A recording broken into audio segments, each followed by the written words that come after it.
Oui, vraiment, il suffit parfois d'un titre pour promettre l'enfer. Magma, Volcanic Disaster. On s'attend à la lave, aux villes englouties, au souffle brûlant d'un monde qui se fissure. Mais ce que livre le film de Ian Gilmore, sorti en 2006, c'est une apocalypse au rabais. Un désastre qui se consume avant même d'avoir pris feu. Un téléfilm déguisé en fin du monde, où les volcans n'explosent jamais vraiment et où la peur se dissout dans le carton-pâte des effets spéciaux. Le film s'ouvre sur un vertige attendu. La Terre vacille, les volcans se réveillent, l'humanité tremble. Mais dès les premières images, la promesse se fissure. Les effets spéciaux ont le charme cruel d'un jeu vidéo oublié au fond d'un disque dur Windows 98. Les explosions ne dévorent pas l'écran, elles bavent, elles s'étouffent. L'apocalypse devient comédie involontaire. Xander Berkeley, acteur solide qu'on a vu ailleurs briller, se débat ici comme un nageur en piscine vide.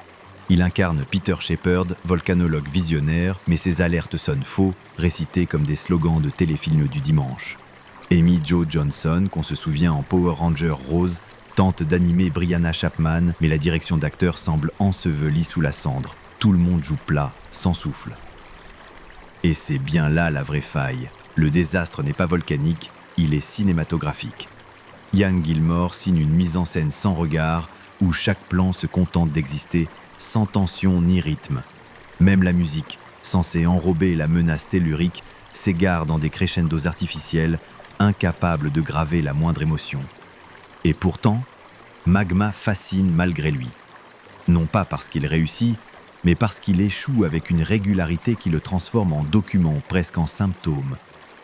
Le cinéma catastrophe, réduit à ses clichés les plus pauvres, révèle ce qu'il a toujours été, une grande machine à anxiété.